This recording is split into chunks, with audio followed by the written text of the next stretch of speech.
It is Kendell Lenice, and welcome to Kendell Lenice Live right here on YouTube. Before we get started with this fascinating show, this is going to be a good one. I need you to do me a favor and subscribe below. It's so important that you subscribe, like, and share great content, because there's a lot of content out there that won't educate you, elevate you, or entertain you. But right here on Kendell Lenice Live, right here on this YouTube channel, I will do just that. I'm all about breaking the myths with Black folks and showing you something different. In the media and on social media, you see us sometimes as one way, one-dimensional, but I like to change that with my guests, and this show is not going to be, well, it's going to be more of just that, and it's going to be like no other, because we're going to get real and we're going to talk about a lot of different things.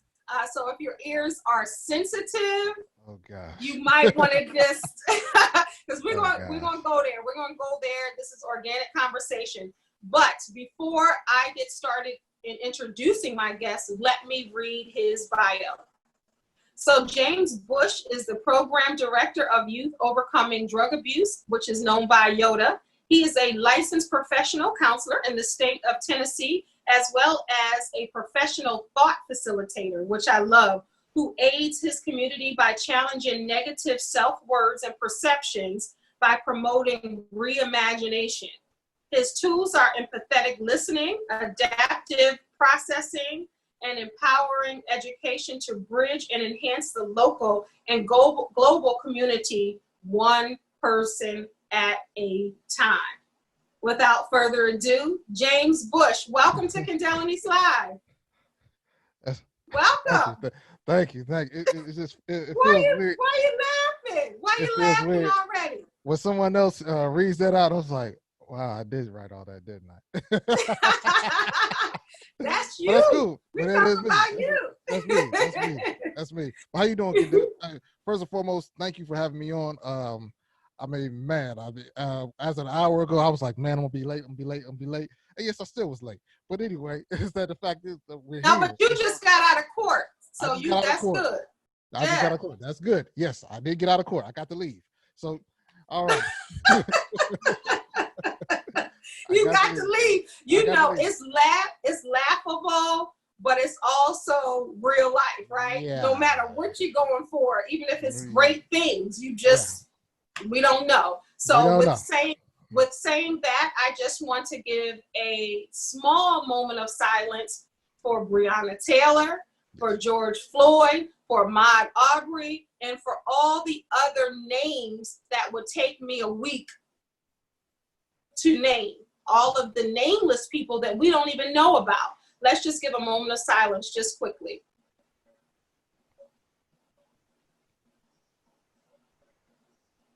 All right, prayers to their family, and I hope justice will be served. Because we ain't taking it no more.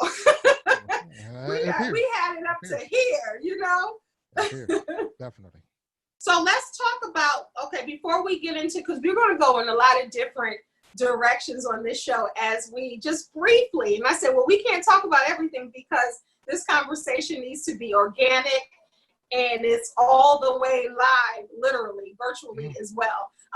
So we didn't want to talk too much before time.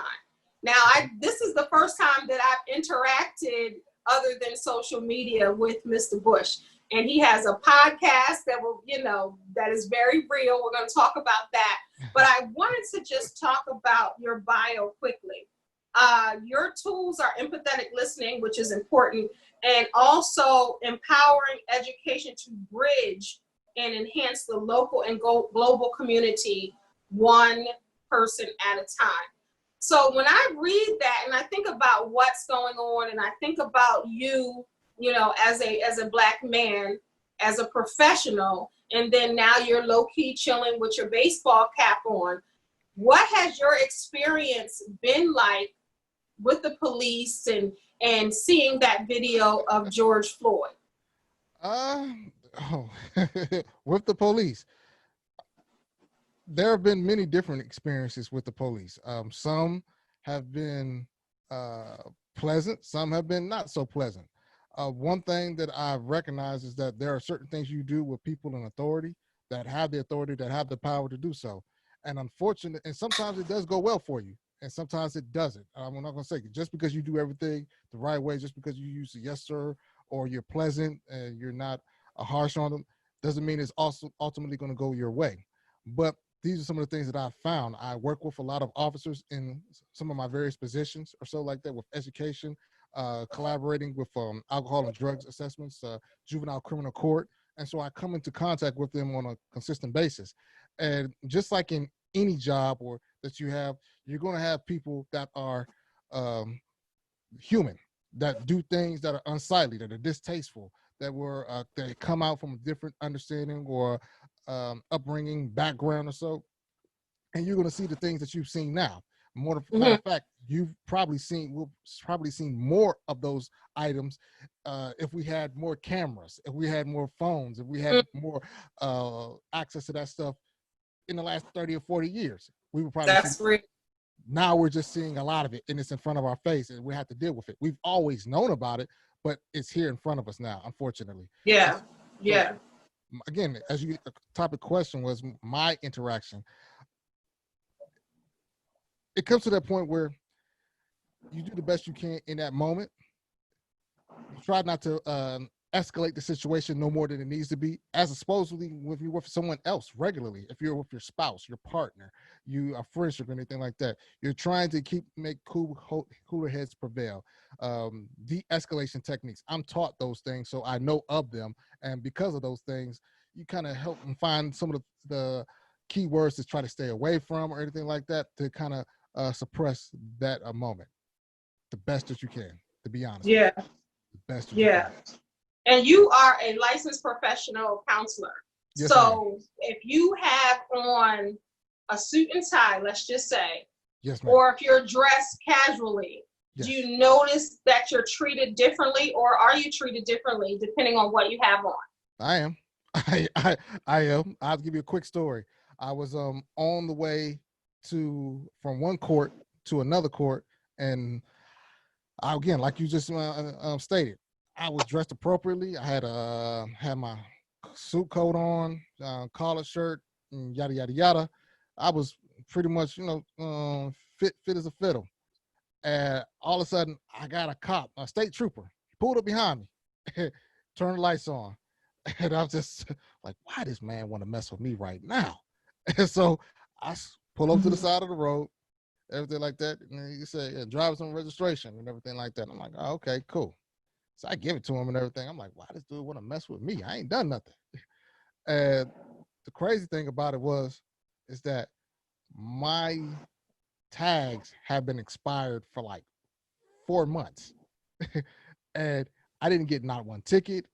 Just got a warning. He said, "Just go get that taken care of real quick." I'm like, "Cool." I wonder sometimes if I was dressed a different way, if I would have got that same grace in that moment. Right.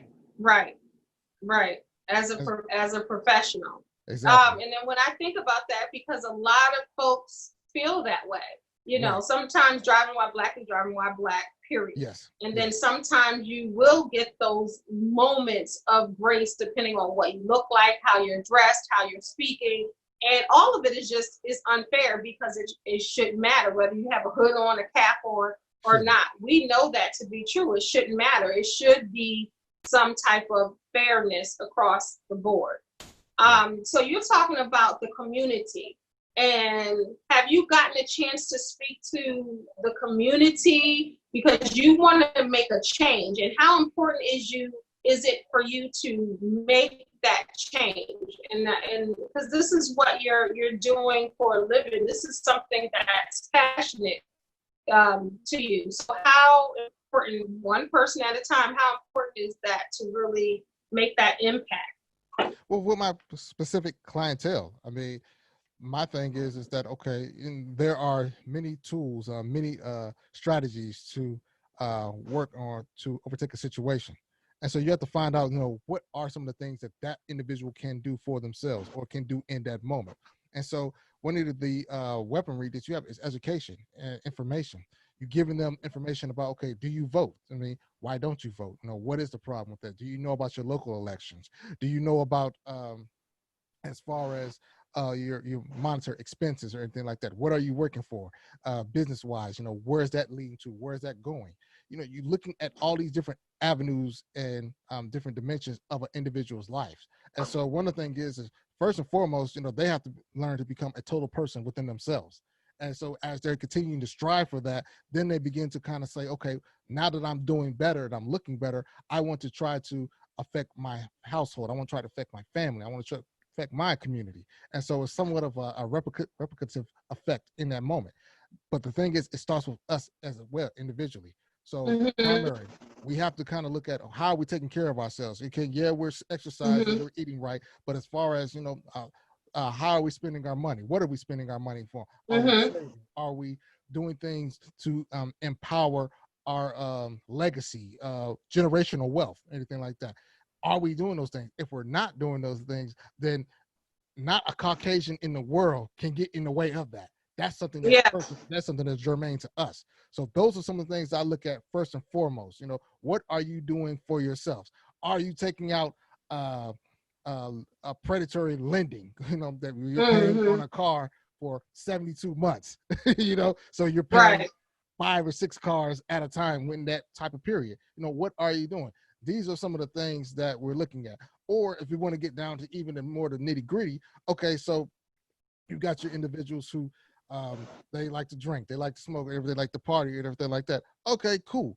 You're doing that. But how does that help you get to your ultimate goal or where you want to be in life? Is that inhibitor? There are enhancers and there are inhibitors. And those are the things I like to talk to my individual clients about. Because you work with the youth at Yoda, right? I work with drug abuse. I work with youth at Yoda, and in my private practice, I work with adult males who are probably just got out of relationships, long-term relationships, or guys of 50 and over who they're from that, I call it that soldier generation, was like, I don't know what the hell empathy is, and so I work with across the gambit, primarily with males, and so Okay, so your private practice, let's speak more on that. So your private counseling practice, you focus on males and everything that they're going through. Tell me a little bit about that.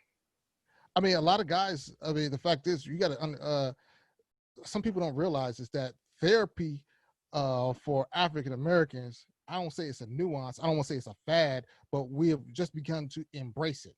Because there weren't a lot. I remember one of my clients, he came in, he asked, I said, so why did you go and find you another counselor therapist? He said, it took a long time to find you. He said, I don't want to go and work with my oppressor. Right. Because a lot of Black folks want to go to Black therapists. Exactly. And I get it. I understand it. And so I work the best way I can with that, with the knowledge that I've been given, what I've been trained to do. But a lot of them, there weren't a lot of people they felt like they can trust to have those real conversations with. And then it's the familiarity that you have when you're talking to someone about the infidelity that's taking place, or the monetary issues, or the past, or you're being vulnerable. Vulnerability in itself. You're not going to do that with just anybody, right? For a male. Yes. Oh.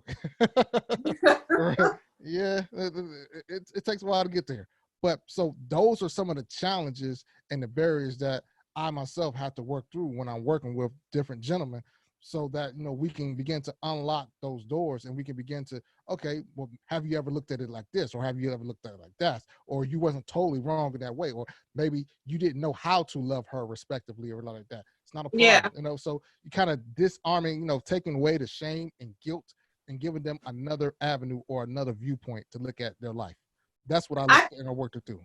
I think it's so important, especially June being Men's Health Month, to really talk about that. And James focuses on men, and then he has Black males. And I think it's so important. Like he said, before it used to be shameful to get counseling or therapy, especially for a man, especially for a Black man. It was about going to church, or you're not vulnerable, or suck it in and deal with it. You're a man, and not really they haven't been able to express themselves. So with it being Men's Health Month, and we're talking about therapy and counseling, and then this is another brother, James Bush. He is a licensed professional counselor, and he counsels men. He says from infidelities to marriage issues to monetary issues to really now probably you'll get more of just trying to understand what's going on in the world today. Since it's high, we already know what's going on, and this is not new to us, but really trying to deal with some of the PTSD and the struggles that people are having right now. Have you seen in your private practice things changing? I know we're still in COVID-19, and I think some people forget because we're so passionate now with what's going on. You see protests out there and all of that. Right. But have you seen it virtually? I don't know if you do. How do you counsel? Is it always in person? I do both. I do. So have you seen more people talking about COVID-19 now and the mistreatment of Black folks? Have you seen anything change in your practice? I mean, I've seen things as far as with COVID-19. Some people they're glad for the rest. They're glad for the break, the reflect, because it's like a lot of the grind. And a lot of them, they've been very fortunate. I'm like, hey, I haven't missed a beat. I've still got my job. I haven't been furloughed or anything like that. So I mean, it's been a blessing for a lot of them. But on the other side, when some of them I've noticed, you're in a quarantine setting with your partner for a longer period of time than you're used to being in. That presents challenges at times. It gets to the point where, man, I didn't know this woman was really like this, man. And I heard that the divorce rate is going up and folks are breaking up left and right because people ain't used to spending that much time together. Not. I mean, some of them are not, because again, you had your different little getaways. I always call them, I don't like to call them distractions, but you had, your bar that you can jump off to. You had the jump off that you could jump off to. You had all these little different things that you could do. Hey, you said your jump off to. That's some real stuff, because people are like, what are people doing now? They had their little side piece, if you will, their jump off, and now they got to be home with their significant other. That's the reality of it. That's the reality of our current situation right now. And so now you're spending more time with that person, and you're looking for those commonalities. You're looking for, okay, what do we really have in common? Damn, we really don't have anything in common. Well, would you like to do something? Well, she don't really want to do anything with me. Well, he don't want to do it with her or anything like that. What do we do? So then you have all these different thoughts that are starting to go through your mind about the current relationship. And sometimes it comes to a spot, man, well, why am I really here? It's like I could be doing something else. And so you start to continue to go down that road where it's not of sticking it true. It's not maybe possibly going to treatment. It's like, look, I'm not happy anymore, so I'm ready to quit. And this is only after like 2 or 3 months of you being in the middle of COVID. And I'm saying to myself, well, man, it's like, how much time did you spend in the relationship then, if this is getting it? It's questioning like, okay, well, did you spend any time before? Exactly. I mean, that's the thing, is that in the middle of a lot of this, though, is that we've always had these little things that we can run off to distract us. A lot of times what I find with guys is that we really don't spend a lot of time with our significant others. We may talk, we may have surface level conversations, but we're not really talking to them. We're not really talking about the real stuff that is going on. They can't be vulnerable with us. We can't be vulnerable with them. And so once we have those, I guess, those blinders, or we have all those buffers that are up, it kind of inhibits us from really seeing the true person, so that intimacy, which is not just sex, but the true intimacy, can never really take place. And unfortunately, that is what a lot of people are seeing. I don't know who you are. You don't know who I am. So now we're having problems. Yeah. So you talked about intimacy. And so what is intimacy to you? And how do you explain that to your clients? I look at intimacy as the innermost gears. I mean, I look at it like a machine. When you're able to take off the plate and you're able to see how the machine works. You know, you're able to find out what are the gears, you know, what is the oil needed, what are some of the different metals and different types, you know, how does it move? You know, does it move fast? Does it move slow? Or anything like that. And you have a level of understanding about what you're looking at. So then now, instead of you coming in and approaching it from your standpoint on how to continue to keep that person or that machine moving, you can go and you get in line with that machine and you just say, oh, okay, I see this is working, so I'm going to come alongside and I'm going to work on it the way that it was designed in here. And at that point, now it's like I'm not sacrificing myself.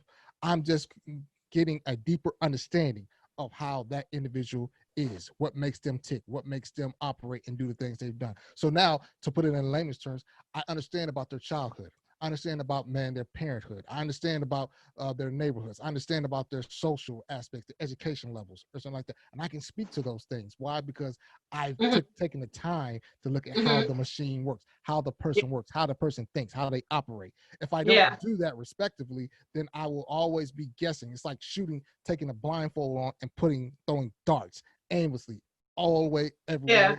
You don't know what you're hitting. You're hoping that you'll land something somewhere. And it can be very frustrating because then you get to those points, that no good motherfucker. And it's like, and you're at that point right there because you're not receiving anything, but you haven't taken the time or being able to just say, okay, what makes them do what they do? How do I need to address them? Right. So what's the difference between intimacy and vulnerability? If you had to name just that one nuance that's different, what's the difference with someone being intimate or someone being vulnerable, or is it the same thing? Well, I count vulnerability is an individual pulling down the veil, opening up. I'm gonna look at. You remember that game? Remember that game Operation that we said? So I count it as you being able to see the heart, the ribs, and everything like that. You opening up the box so that they can see where all of the bones and the tissue and the organs and the where they lay, so that they can readily identify that and say, "Oh, okay, I got it." You know, behind the curtain, like pushing the curtain back. Pushing the curtain back so they can, that's becoming vulnerable. A lot of times we don't want to be vulnerable. Why? Because sometimes it's a defense mechanism. It's saying, okay, I have to keep up this exterior, because if you ever got to a point where you understood why I do what I do, that would make me not as tough, or it would make me not as strong. It would show you how to play on certain things in my life or so like that. And we don't give that to just anybody and everybody, especially in the African American community, where we had to be tough, where we had to kind of walk around in a war zone, proverbially, and say, okay, I can't show no weakness or anything like that. Just like what we were taught us when we were younger, you know, as young guys, it's like, never let them see you sweat. No matter what's going on in your life, no matter how much it hurt, never let. We've had to have that level of toughness. You know, if we don't, then that could mean you will be prey. And so that's what we're taught. Okay. So what would you tell that man during this month, which is Men's Health Month and beyond?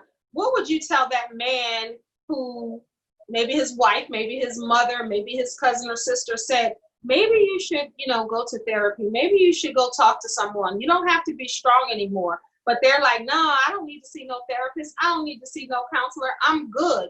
What would you say to that man to show him the benefit of counseling? Well, I mean, that's kind of tough. That's kind of tough because that's not something that a lot of people are able to identify readily. But what I will say is this. I said, have you played football? Well, a lot of guys said, yeah, I played when I was in high school. Or I played Pee Wee. I said, okay. So you had a coach. I said, did you ever do film study? They were like, yeah, I did film study. I hated it because they always used to show and pick on me on the plays that I didn't get right. I was like, okay, cool. So when you look at, you know, when you was lined up against a wide receiver and maybe you got burnt on the end, but you went to look at it on film, what did they do? It's like, well, they told me maybe I need to do bump and run, or maybe I need to kind of line up 5 yards behind or 7 yards behind. I said, why? And so did you listen? He's like, yeah, I listened because I wanted to get better. Key word is I wanted to get better. And so the thing is that, like, when we come to a therapist, I'm not there to judge you. I'm not there to ridicule you. I'm not there really even to give you advice. but I'm there to kind of have a journey with you, go on a journey with you, to have discussions with you and say, okay, look, you did this. Maybe you could do another something else. Maybe you can, if I'm talking about relationships or anything like that, maybe you could possibly, if she says that she doesn't like flowers or anything like that, don't get them. Why would you go and do that? You know, it's not necessarily about you. It's about her, because you're trying to find her enjoyment in that moment, right? And that doesn't make you feel any less inferior or less of a man because you do so. Right. Okay, cool.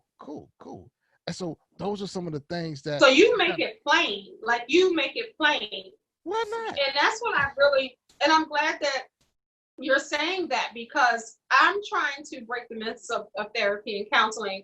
Like back in the day where you saw on television where you lay down and someone says, so tell me your problems, and you feel so vulnerable and you feel so judged that you're scared to do that. No. But you sound like you're having a conversation, and that's what I want people to know. It really is a conversation, and it's healing just to get it out, because sometimes you need to just get it out. Yeah. I mean, that's generally, I mean, again, it's a judgment-free zone. I'm not looking to judge. I don't have a heaven and hell to put anybody in. I'm just looking to have a conversation with brothers and just say, okay, like brothers, they come to me and they're like, man, I went and I did this, and I went and I did. Oh, okay, cool. All right, cool. What did you get from it? What did you learn from it? Man, I don't even really like how I did that. Okay, so do you want to do something different? Yeah, I want to do something different, but it's just, I'm not making the best decisions right now. Okay, no problem. So we have another week. Let's try to do better this week. What can we do better this coming week so that you don't have the same, taking a strength-based approach, right? Because I'm working off their strengths to empower them. Once they see that they can have some level of success, then they'll be ignited and reinvigorated just to keep going on when they are not around me. But if I go and I shame them, then that's not going to help anytime, because guess what? Everybody else is shaming them, you know, society has shamed them.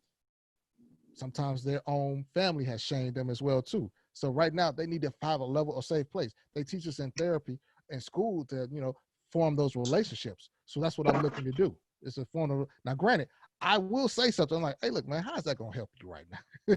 We keep doing that, because I'm going to be real with them as well. Yeah. But at the same point, you have that. But that's so important. That's so important. Yeah. Because it sounds like you have conversations with them. You seem like you would be cool with them. And this is the face that I want to see, because sometimes people think that the therapist is up here and they're down here, and they feel like they'll be judged. But like James said, this is a judge-free zone when you're in therapy and counseling, right?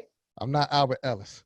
You know, I don't have all the answers or anything like that. Matter of fact, I don't have all your perspective answers or anything like that. But what I challenge anybody, that's like, look, by us continue to have these type of conversations, we're going to one of two things. We're going to find out what works best for you, because we're going to try it, and we're not going to be afraid to fail. And if you take that lesson into your own life, where it said, I'm willing to try, I had the tools, and if something doesn't go the way I would like it to go, it's okay, because I've been there before and I've had help and I'm empowered to go forward. And that's cool. Yeah. So talking about cool, and we were talking about relationships and intimacy and vulnerability, and talking about men and men coming to your therapy and counseling sessions. Not only do you counsel youth, but also you focus on men. Right. That leads me to your podcast called The Mind of a Man. Yes. This is a brand new podcast. You got 2 episodes there. You said that by this week you will have another episode. So let's talk about this podcast, and let's talk about that very first introduction, because I wasn't expecting it. The first introduction on your podcast, you talked about open relationships. Hey, you talked about open relationships, and you said a woman was like a Cadillac. For all the ladies listening, I want you to explain what you mean. Well, I'm putting you on the spot. First of all, man, shout out to Boris Chestnut, Greg Dawson II, man. He was my special guest, a sex therapist. You can visit him at Kaya or anything like that, CAYA.com. And I mean, dudes has a wealth of information. But me and him, I pick people who are skilled, gifted, and talented in their perspective areas. Yes. Have a wealth of knowledge. And so, yeah, I just said, one thing that I was seeing while I was on the couch was, well, I'm going to address your topic, your comment. But one thing that I was seeing was that there are a lot of people who are more willing to discuss having open relationships. That they're willing to talk about it more now. And that was kind of like, wow. So we're in this area. I went back, asked my parents. I said, did anybody really talk about that? They're like, nah. I asked my older sister, anybody really talk about that? They said, nah, we really ain't really talk about that, anything like that. But the fact is that it's always been amongst us. It hasn't been really what a pop culture, because you got Ozzie Davis and Rudy G. They practice it as well too. So the interesting thing is that, one, being able to have conversations like that. And so communication. So it got to the point where Greg, he started talking about, the human body and the female body. We know about Masters and Johnson. We know about the G-spot. We know about refractory period. We know about orgasms. We know about all of those different things from that different study. And so we knew that, a woman can have God knows how many orgasms at one point in time, bow, bow, bow, back to back to back to back. But a guy, it doesn't always work like that. Yeah. So knowing that is kind of helpful, because it's like, okay, this is what I can do during my sexual experience with my partner, and this is what I can't do. And there's no shame in that, because you find a lot of people, they're feeling somewhat defeated because they're not able to do certain things, or because porn. It's funny. I had, and she's going to come on this show as well. I had a certified sex coach on my podcast a couple of times, and she's due to come on this show too, and she talked about that. So go ahead. I'm interested, because she's a female sex coach, and you're talking about a male. So I want to see what they're both saying. So go ahead, continue, and I'm sure our audience is like, what else?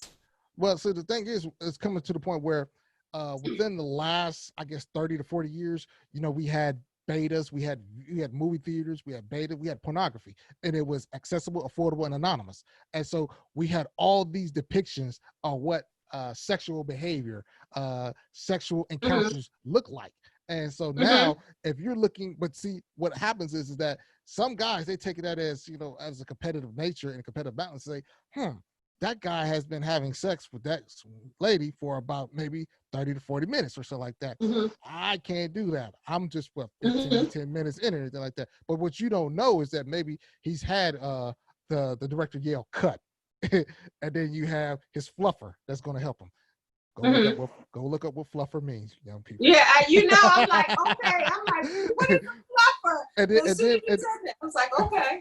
And so then now that they don't really using fluffers, now they're using little blue pills or anything like that to kind of help them stay enlarged and engaged, and so that they'll be able to perform. So when you said fluffer, then I can only imagine. I can imagine what that is. Okay. So the thing is that you're learning. It's like, again, we're pulling back the curtain. We're finding out information about what's taking place, and so once we have that level of understanding, we don't feel, well, man, no, he's in the same boat as I am, to some extent, because, I don't use pills, but if I did, I probably could do the same thing that he's doing right now, respectively. Or there's other little things that are taking place on a pornographic set. A lot of times, because in our society, especially, I'm gonna make it more pinpoint, because in certain religious sectors where we're not really taught about sex, we're not really taught how to have sex. Sex is taboo, and so I think sometimes, and I know sometimes I got this weird sense of humor, but I think about sometimes when there would be a Wednesday night service where, man, the pastor would come up behind the pulpit and he would say, all right, young people, I want y'all to go down to children's church and I want y'all to close the door. Now, tonight, ladies and gentlemen, we are not going to read from Revelations. We are not going to exegete the text. what we are going to do is we are going to learn 2 other positions besides missionary. And this evening. Yeah, okay. Yeah, okay. You know, I wonder about, but again, sex is so taboo, man, Yeah, in it is. religious sectors and cultures, and anything like that. Especially with, yeah, especially some cultures and some religions, it's Yes, taboo to talk about it when you are married and supposed to be doing it. Like exactly. they don't even want to talk about it then. Right. Like So it's really this far away taboo thing that you yes, don't talk about. Right.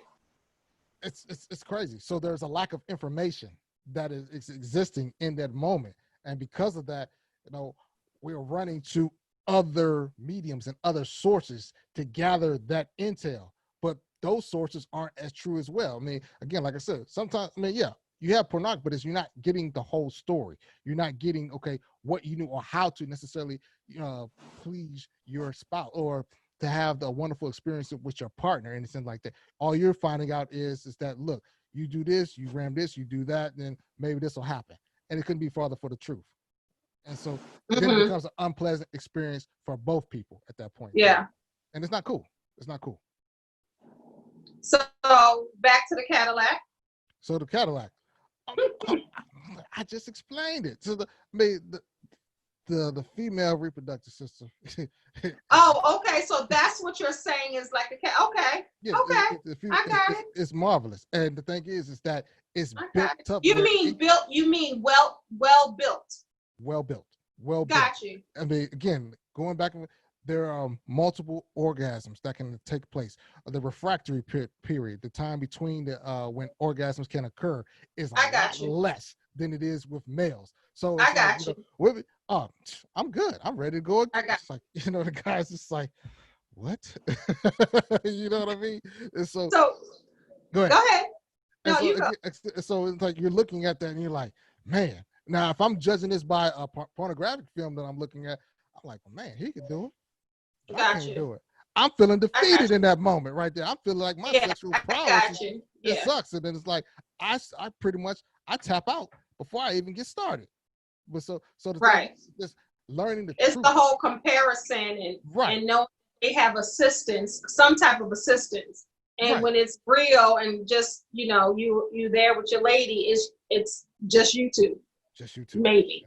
It's just you. Because I know people are into a whole lot and there's no And they no are. judgment zone here.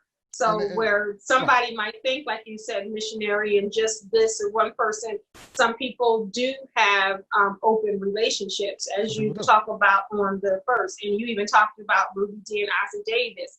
And Yes. I know I read that many years ago. I believe it was in Essence or Ebony, one of those where they had that conversation and people were shocked or people have forgotten about that. But there are a lot of people that want that in their relationships for whatever reason. So with your podcast, are you trying to evoke emotion? Are you trying to teach? Are you trying to, because you then you talk about, in the second episode, you talk about abuse. So I think it's important that so far I'm seeing, in the beginning that you're talking a little bit about everything. What is your main mission and focus for your podcast? The Mind of a Man. My main mission is to have man-versations. It's like, okay, man-versations. Man conversations, basically. With guys, I feel like we talk about sex. We talk about how nice our whip is, our cars, our houses, how much money we got. We talk about a lot of things that, on the external, it looks, somewhat pleasant. It's peacocking. But the stuff that really matters. Let's talk about your legacy. What will I you love leave that. to your children? Let's talk about mental health. Let's talk about sexual abuse, because some of us were sexually abused as children. And we didn't even really know it. That's what. Oh, I just talked about that on the show. I said if a man starts having sex at 12 years old and he got somebody 19 or 20, he's thinking he is the man. He got this older woman, but what he really doesn't know is that sexual abuse. Right. We don't relegate it to that. We don't kind of label it that. We feel like a guy that's 12 is having sex with a 16-year-old or 18-year-old. We got hooked up. But in all actuality, there are things that are occurring at our cognitive level, brain-wise, that are setting us up for negative ramifications going forward. Yeah. Because that leads to us having understanding of how we treat women. And sometimes it may not be the most positive, because it's like, oh, well, see, I'm going to do this, I'm going to do that. And it's not good at all. I mean, so these are the things that I want to discuss. It's like conversations, helping men, one, to learn how to be vulnerable with one another. You don't have to be vulnerable with everybody. I'm not saying that, but learning how to have those conversations that bring forth growth. Because if I turn it back to the football coach. If I have different coaches who are advising me on how to get better in my game, I become better for it. Now, if I become somewhat isolated in my own silo, I don't become better. I just become someone who has a lot of potential, but was never coachable, was never trainable, or never availed themselves to men. I love that. And so that's what I'm looking to do. I love that. Having discussions on stuff that affects us on a daily basis. So it's almost like, and I love that. And I think men should get together in that way, in that vulnerable way, and talk about different things. And I know it happens in the barbershops, and it happens on men's forums and in podcasts like yours. And something that bothers me is when it's a man's conference and a million man march, or let's just say, or a male's forum in some type of way. I don't like it when women, I call it, intrude, because I think it's so important for men to have that time with other men talking about real issues, and they can be better for themselves and then for the women in their lives. So how do you feel about, and I know your podcast is for everyone, it's almost like a peek into a man's mind for a woman. So that might be good, but how do you feel with women, lack of better words, infiltrating on a man's time, like your podcast or a conference or something like that? Well, one of the things is that, I mean, it's there as somewhat of a teaching tool, or as somewhat of a form of education to see how we think. Because granted, men and women are different. We don't look at things the same. Oh wait, I mean, we just might as well get that out there. Wait, you might want to repeat that again and pause, and then do the robots or something. Men and women are different. We just do not look at life the same. Okay. No. The fact is, it's okay. It's okay that we don't look at it the same. It's okay, man, that you're looking at it from this standpoint and she's looking at it from that standpoint. And why? Because when you bring those two people together, you have, a dynamic force. That can accomplish so much, and that they're not they're not hindered, or there aren't too many blind spots that they can get caught off guard. You're playing your position. He's playing her position. You respect one another in what you guys are doing. And man, that's an awesome force. But the thing is, first you have to get to the part, well, she just don't think like me. When, bro, she's not. Because she's not like you. Or he doesn't think like me. The same on the woman's side. Right. Yeah. He's not wired to think like you. But it's okay though.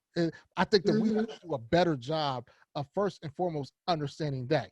Getting back to your conversation where you're saying women infiltrating or anything like that. The first thing is, like I said, we have to understand that we're different. The next thing is that the level of understanding, education that goes along with that. Okay, so this is how he thinks. So this is how I can better minister to his needs when he's in that moment. And I would say it vice versa. If it was a male at a female's conference, anything like that, this is how I can minister to her needs or so like that. Yeah. Because again, but I think also that some men cannot be as vulnerable if there are women present to really get what they need out to another man. That's not happening.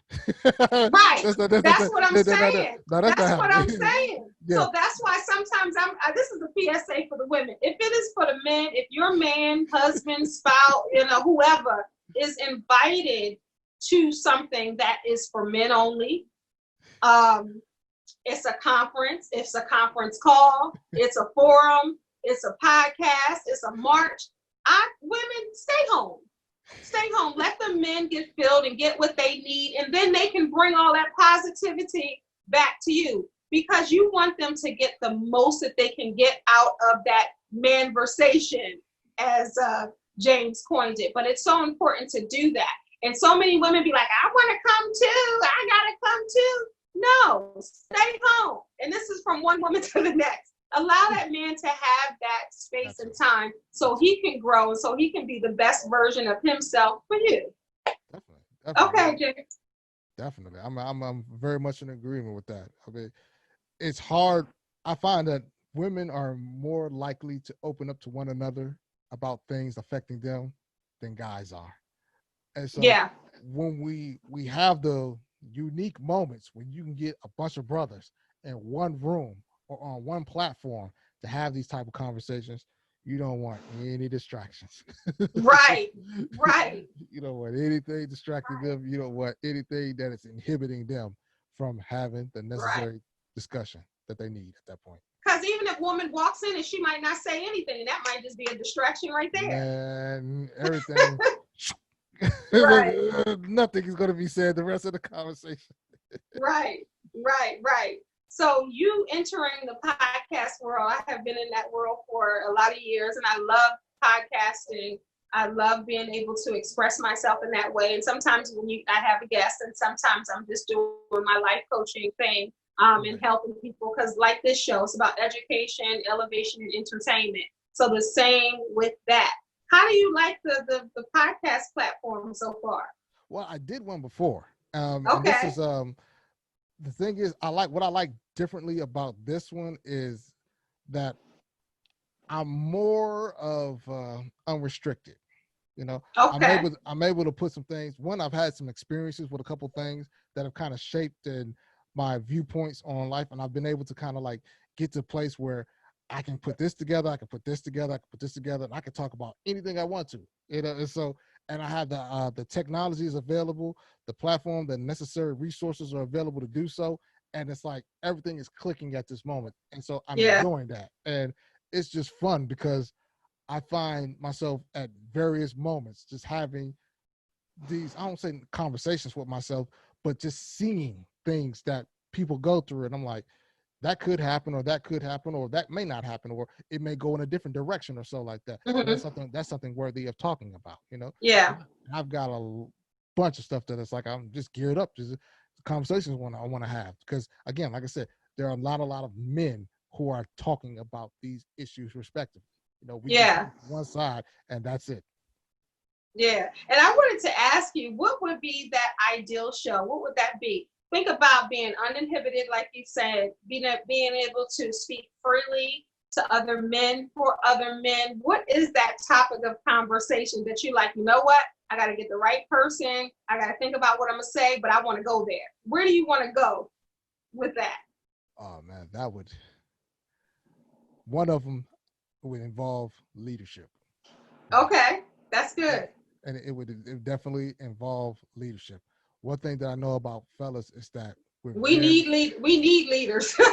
we need leaders, but at the same token, a lot of times we don't trust, the leadership that we do have.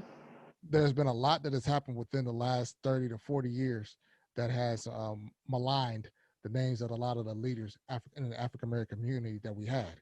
We learned about Dr. King. We learned about Al Sharpton. We learned about Jesse Jackson. We learned about a lot of these different gentlemen who we heralded as heroes, but at the same point in time, they were just human. They had stuff. And so now it trickled down to, okay, within the Black church, you have the pastors, we have some of them who have gotten caught up with different scandals and different things. And now, so for brothers, we're very questionable about, man, who we're following, who we are listening to, or so like that.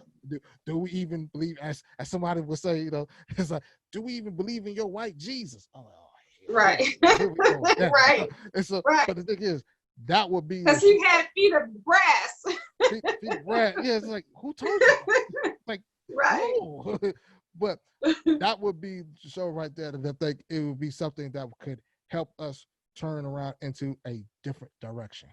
It's like one of those things where you just put it on the table and it's like, all right, I understand what he did. I understand what you saw, brother so-and-so. I understand what you saw Reverend Ike do. I get it. At the Yeah. same point in time, though, here's the take-home message from this all, and I think that would be so. What I want to say, one, it would show a level of vulnerability, definitely, Mm-hmm. and it would show a level of humility and contriteness if we're allowed to, because there is no running or there's no hiding. There is no we call bailing and pivoting under certain Mm-hmm. questions or anything like that. No, it comes real. It comes in your face. It comes right down the pipeline. And at Yeah. some point in time, you can just say, hey, look, I just messed up. There's no monopolizing Yeah. the conversation. It's nothing where you want to have a heated argument or debate. It's like, look, I don't understand. Help me to get this Yeah. better. And at that point, Yeah. I'm believing that once we get to a point where it's like, hey, look, I messed up. I did this. I did that. I was young. I was stupid. And I just hope, man, that you can make better decisions. Here's how you Yeah. can in that right. I think that that's like passing the baton from one generation to the next. Yeah, that's good. So what is that one topic, whether it's in your therapy and counseling sessions, whether you're going to talk about it on your podcast, whether you're going to talk about it with the youth, or whether you just kick it with your boys and talk about it? What is the one thing that women would be surprised that men talk about together when no women are there? Kids. Really? Kids. So what you just talking about, like how proud you are or how you want to have them or what? What's that conversation like? Sometimes when you come into situations where the relationship didn't go the way you wanted it to go,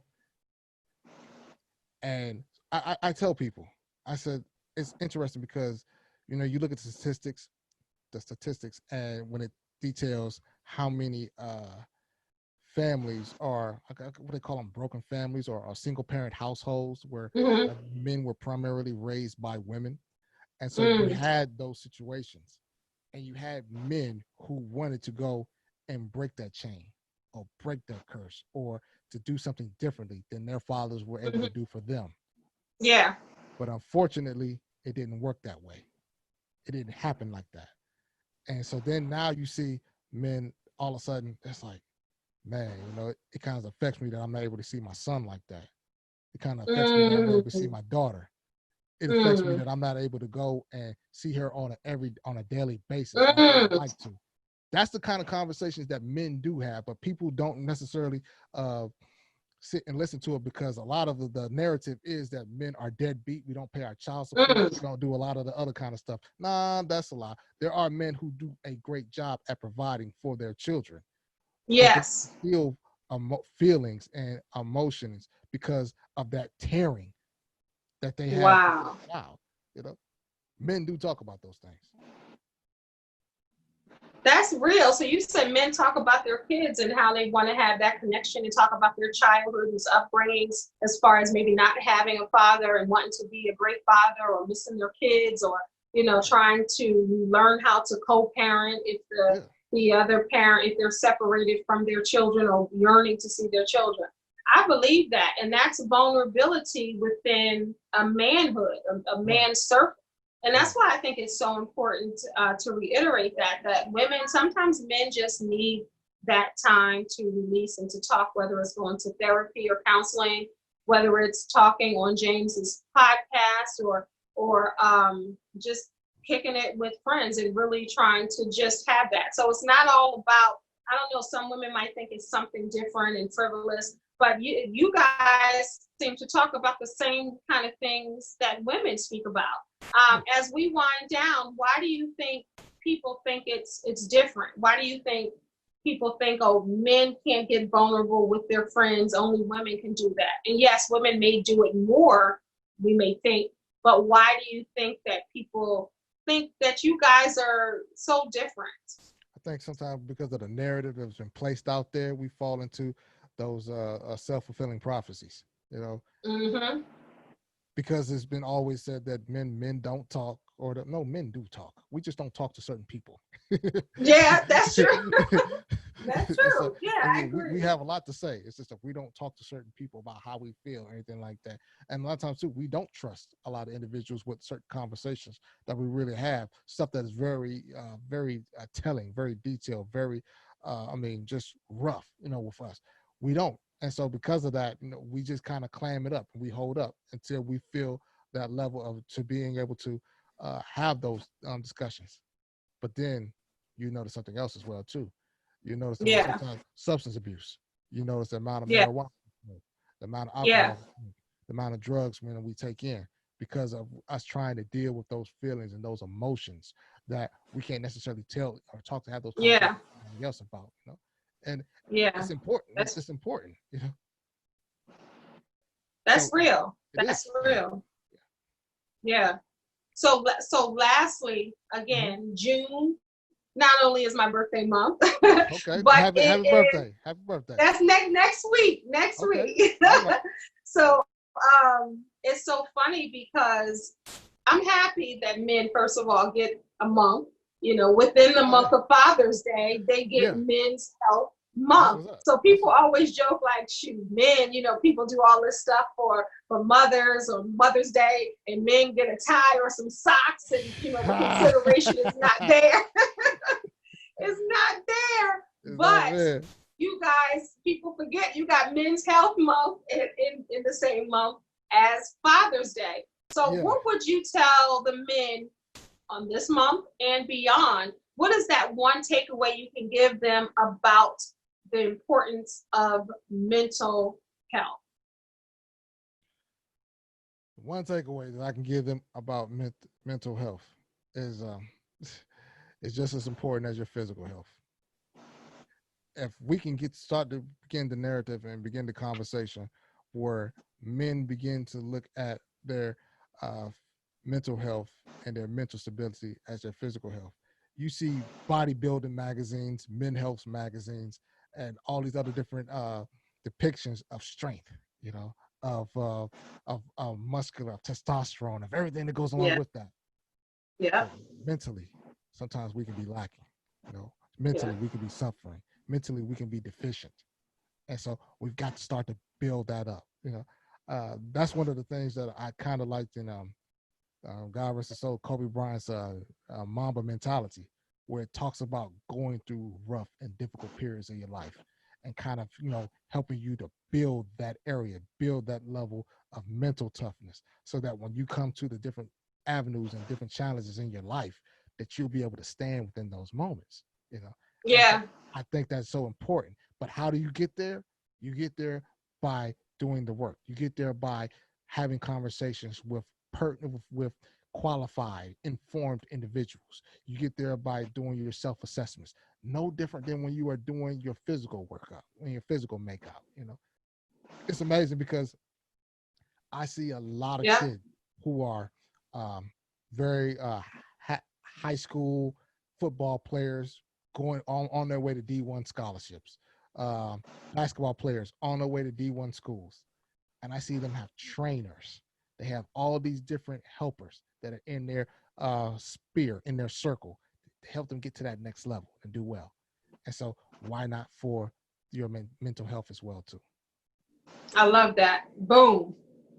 I want to end there. I think that was well said, and I think it's so important. And I always talk about your mental health is just as important as your physical health. Like you said, just like you can go work out and you want to be a certain way and look a certain way and have your body a certain way, when your mind is not right, and you have to protect that mental health, you have to protect that space. And a lot of people just think about health and Men's Health Month. I'm sure people are thinking about, oh yeah, I got to get cocktease, oh, I got to go work out, I got to do this.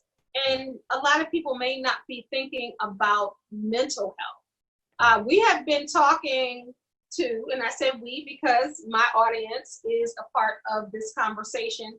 So, but I have been talking to James Bush. He is a licensed professional counselor out of Tennessee, right? Exactly. Yes, I am. All right. So just give a man something on the mind of a man to take us out of here. What you got? What's on the mind of the man right now? What's on the mind of a man right now? Oh shoot! Well, I'll give you a little snippet for this episode is going to premiere tonight. I lately I've been, I go to church just like a lot of other individuals, and sometimes you look to your left and your right, and you see there's a lot more women here than it is guys, and so that kind of like just stirred my tonight's episode is what happened to black males' belief in the black church. what happened? What happened to our church participation? What happened to us Mm. in the forefront? What happened to us being engaged? Pew Research says that Black women are more religious and more participatory in religion-related services than guys are. And so, and within the last couple of years, you've heard more about these other religions, which is Kabbalah or Hotep or these other different ideations. And I'm saying, Yeah. so that's something that we probably are lacking in that respective area or avenue or Yeah. place that we're needing to kind of address and put a little light on. Yeah. That's good. So tell the people how they can catch you on your podcast, and how can they get in contact with you on social media, any websites, all of that good stuff. Oh, How you can can find I'm James? everywhere. You can find me on IG at Bush Counseling, or you can look for me on the Mind of a Man podcast that is on Facebook. You can also look for me at bushcounselingservices.com. That is bushcounselingservices.com. That's my website. My podcast releases every Wednesday around 12 a.m. in the morning, if you're up that early in the morning. And you can find it on Apple Podcasts, or you can find it on Spotify. And so, as well as also contact me if you want to just drop me a line. Just say, James, but I don't like what you said, and here's why. Okay, James at bushcounselingservices.com. All right. And subscribe to both my podcast as well as James' podcast. Go to Apple Podcasts right now, or Spotify. Get Shine with Kendell Lenice, and also get The Mind of a Man by Mr. James Bush. I thank you so much for being a part of this. This was fun. Did you have fun? Man, I like talking. I do. I like having fun. Because you were chilling. You were laid back, and you just having good conversation. I think that that's so important. And also, lastly, you will counsel someone outside of the Tennessee area, right? Most definitely. I do coaching services as well too, and that just pretty much puts me all over the world. Where okay, so if you need some, go ahead. So basically, whether I'm in Toronto or whether I'm in Dubai, just go at it. Now granted, all right, that phone call is expensive now. Well, no, not through WhatsApp. But anyway, it's the fact right. that it's like whenever there's a need or anything like that, just give me a ring. All right, y'all. So guys, you heard it first here. He specializes in men. He has a podcast that talks about the mind of a man, but he also, that's his niche, to counsel men. You can get counseled by James Bush anywhere across the globe. So make sure you check him out. Thank you, everybody, for tuning into, I was going to say Shine with Kendell Lenice, because that's my podcast and that's what we're talking about. But this right here is Kendell Lenice Live right here on YouTube. It's important for me to educate, entertain you, as well as elevate you. So hopefully we did that right here today. James, thank you. Thank you. Thank you. All right. Remember, you are a star, so don't allow anyone to dim your shine. Until next time, God bless. Peace. Subscribe below.